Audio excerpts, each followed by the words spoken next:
The temperature in the luxurious restaurant seemed to drop by 20 degrees as Morgan's words resonated across our table. "Oh my, Natalie comes from a single-parent household. It's remarkable that you've achieved anything at all." My grip tightened around my water glass as Brian's mother kept speaking, her voice oozing with fake sympathy while her cold eyes remained unflinching. "Life must be tough for someone from a single-parent family, huh? Dating someone like you could be so difficult for Brian." I glanced at Brian, my blind date and the supposed heir to Sunrise Bank, who sat smugly beside his mother, nodding in agreement. The restaurant's usual sounds seemed to fade as I watched them casually discuss my so-called unfortunate background. As if I weren't sitting right there. As if my mother weren't seated beside me, her back perfectly straight and her expression calm. "Commoners like you think you could marry into a family like ours," muttered Brian's father, Richard, not bothering to lower his voice. "Even if you try to stir things up, it won't matter much since it's your money," Morgan added, dismissing us with a wave. "Poor, insignificant people with low-class backgrounds." As I confirmed that they had indeed invited us here for the sole purpose of humiliating us, I spoke up, asking, "So you want us to close our account with your bank, right? Please go ahead." Their eyes glinted with disdain as they glared at us. It was clear now that I had to give them a taste of their own medicine. Smiling, I introduced myself. "My name is Natalie. I'm 29 and work as a marketing executive. And this is the story of how I made a family of elitists lose everything they held dear." I had never expected to be ambushed like this. The blind date with Brian had already been uncomfortable enough. His condescending attitude when he found out I worked for a major corporation instead of a prestigious financial institution, his constant self-praise, his dismissive glances. But when he suggested meeting our parents, I foolishly agreed, thinking it would be a simple way to end things with witnesses present. My mother had told me, "Maybe you're just nervous since you haven't dated much before." The way he spoke was strange, Mom, like I was somehow beneath him. "Well, his parents will be there. Just say no if it doesn't feel right. I'll be there too." I had apologized for dragging her into it, but she just laughed. "It's fine, besides, I'm curious about Sunrise Bank." If only we had known what was in store. When we arrived at the restaurant, our table was ready, but Brian's family was late. Later, I realized it was intentional, meant to assert their dominance. Richard didn't offer a sincere apology for their lateness, and Morgan immediately began her attack. "Where's your father? Is he coming later?" I looked at Brian, who smirked dismissively. I had already told him during our date that my father had passed away when I was young, and they knew this. My mom, however, responded with remarkable calmness. "My husband passed away when Natalie was young, so today, I'm here as her mother." Morgan then raised her voice in an exaggerated manner, ensuring nearby tables could hear. "Oh my, Natalie comes from a single-parent family." Each remark stung more than the last as they continued their performance. The most painful part wasn't their cruelty, but how rehearsed it all felt, as though humiliating those they deemed socially inferior was a family pastime. "I'm not really into strong-willed women," Brian interjected when I stood up for myself, his tone implying I should be grateful he'd considered me at all. That was when my mother finally lost her patience. In 29 years, I had rarely heard her speak so firmly. "Did you invite us here just to look down on us? You're enjoying mocking us for being from a single-parent family, aren't you?" "Please stop with the accusations," Richard said mockingly. "It was just a little teasing, right? No one likes being mocked, and your comments are condescending," Mom retorted. "We have no intention of listening to this any longer." Brian's family looked displeased by Mom's blunt words. "Presumptuous for commoners," Richard muttered under his breath. "Commoners, huh?" My mother said, her voice calm but firm. "That may be true, but this situation has made up my mind." Brian's family looked momentarily surprised before bursting into laughter, clearly thinking there was nothing we could do. Mom sighed and spoke again. "Actually, we have funds deposited with your bank, but we don't wish to entrust them to people like you." "Oh really? But we don't even know your name, so it can't be much, right?" "Probably insignificant," Morgan dismissed. "That's right. Even if you try to cause us trouble with your funds, it won't affect us," Richard added. I realized that even Mom's attempt to reconcile had been in vain. They kept speaking disdainfully, oblivious to who they were insulting. I sighed and asked again. So we're closing our account, right? Please go ahead, they replied in a mocking tone, their eyes filled with contempt. I could feel disgust growing as they stared at us. That night, I made a call I never thought I would have to make. Grandpa Oliver, it's Natalie. I need your help. What's wrong, sweetheart? His voice was alert, even at this late hour. It's about Sunrise Bank. There was a brief pause. What happened? I explained everything. The blind date, the family meeting, the deliberate humiliation. They didn't know who you were? He asked, his voice now sharp. Recalling the authority I remembered from childhood visits to his office. And they made it clear how they feel about single-parent families, and people they consider beneath them? Another pause, longer this time. Come to my house tomorrow morning, both you and your mother. The next morning, Mom and I arrived at Grandpa Oliver's estate, ready to discuss our next steps. As we sat in his study, I realized I had forgotten to mention something important. Grandpa, I recorded our entire conversation at the restaurant. I had a feeling things might go south, so I started my voice recorder app before we even ordered drinks. He nodded approvingly.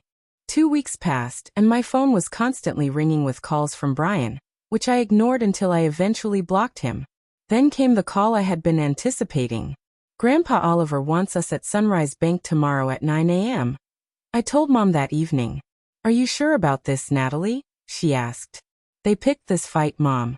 They just picked it with the wrong people. I replied.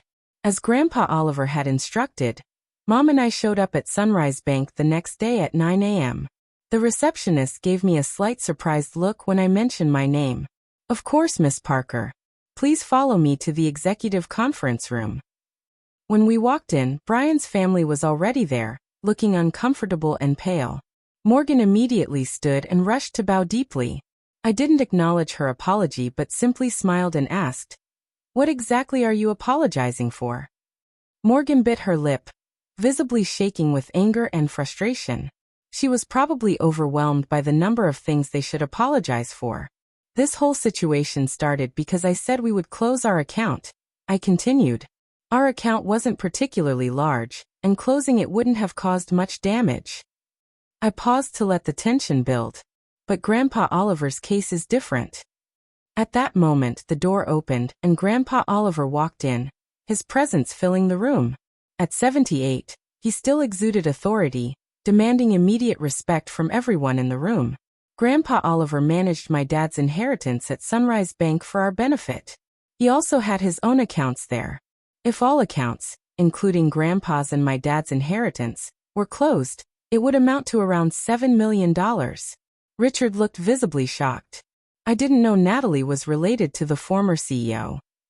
That's no excuse, I said sharply. Even if you didn't know, your prejudice against our family is your fault. You mean if we were relatives, you would have treated us differently? Mom asked softly. Hey, don't talk to Dad like that. Brian snapped. It's your fault for not telling us from the start that your grandpa was the former CEO. I'm not obligated to tell a stranger like you, I replied coolly. Besides, you were the one who started it by making fun of us. Remember? Brian couldn't find a response and narrowed his eyes in frustration. You insulted me knowing I came from a single-parent family. When I said I would close our account, you told us to go ahead. We did exactly that. But it may be just that for you, but have you ever considered the feelings of someone whose family has been insulted? A heavy silence fell. Morgan was trembling, Richard had his head down, and Brian still seemed unconvinced, his face full of dissatisfaction. You're just getting all high and mighty because people are talking about you, he muttered. Grandpa Oliver's voice interrupted the tension like ice. Even after giving you a chance to reflect, you're still only thinking about yourselves. It's not my fault, it's hers, Brian snapped.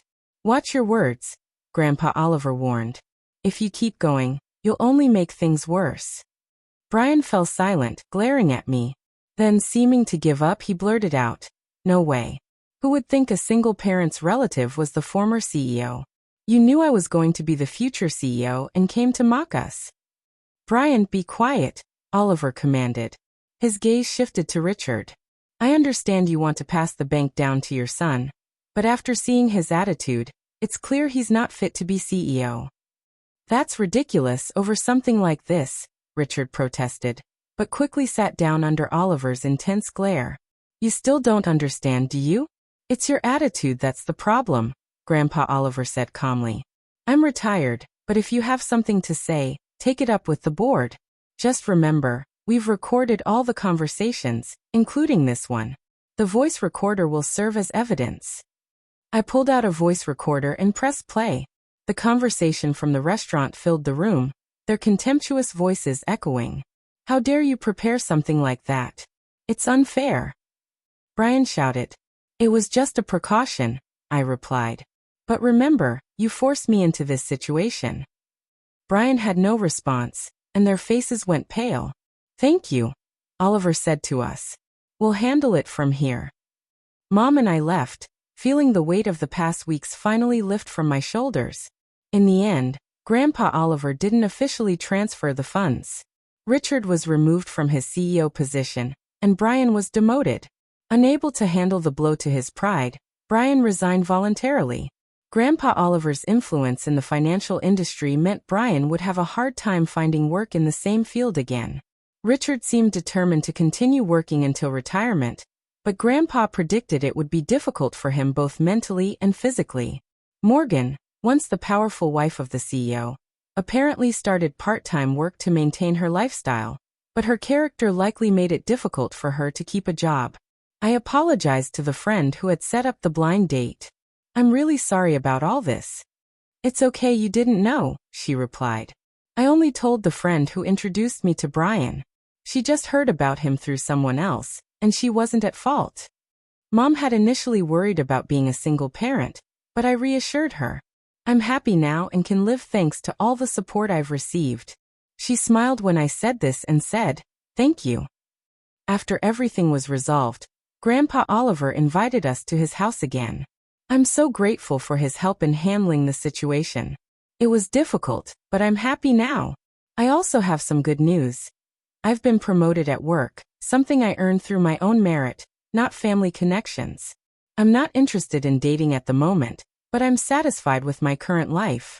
I want to keep cherishing those who support me, and maybe one day I'll meet someone who values people for who they are, not where they come from. Before you go, here's a quick bonus for sticking around. If you love learning and growing like I do, you should try audiobooks.